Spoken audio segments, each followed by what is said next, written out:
think we all need to be worried about it. I can certainly say at Schwab, we take this very seriously in terms of what we're doing inside our own organization and with our systems, as I'm sure every other financial institution is. But I think I have no greater ability than anybody else to speculate on if it happens and when and how big it is. But I think there's a couple of factors to consider. To the point made by the guest this morning, whose soundbite we just heard, it does represent potentially something systemic that really kind of moves into the entire global financial system. But maybe just as important would be what it would do to psychology.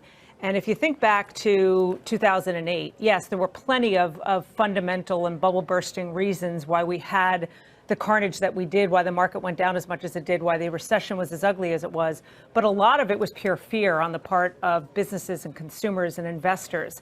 And that can feed on itself, too. And versus something, say, like a natural disaster that isn't necessarily going to instill that pervasive fear, I think a cyber attack would.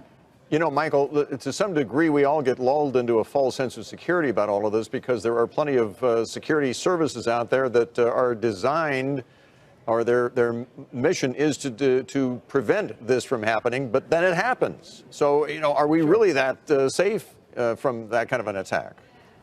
No, Bill, but we never really are, and we haven't been for the past few years. When I think back to 2007, you know, we were talking about subprime, and we were saying, all right, we understand how subprime could be a threat.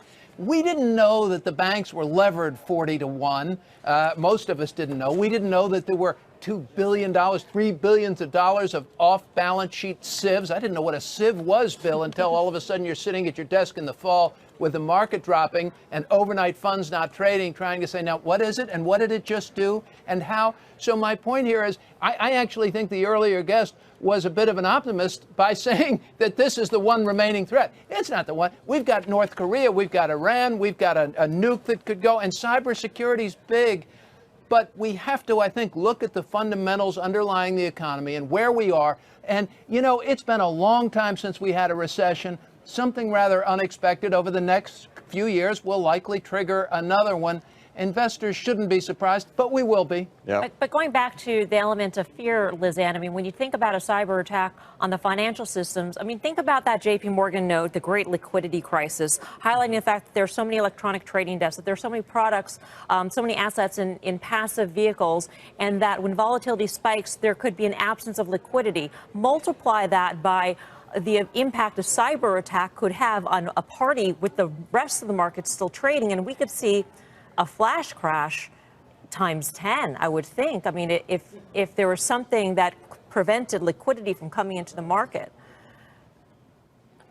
Sure we could. I think that there are important differences in terms of the structure of the global financial system, the interconnected nature of it, the sort of capital cushion that banks had, the leverage that global financial institutions had versus today. That's not to dismiss and say nothing to see here. If we had a cyber attack that was global in nature, I still think it would be a serious issue. But there are some, not just backstops in terms of market functionality, but a background environment around the global financial system that is different and arguably at least marginally healthier than what we had leading into the global financial crisis.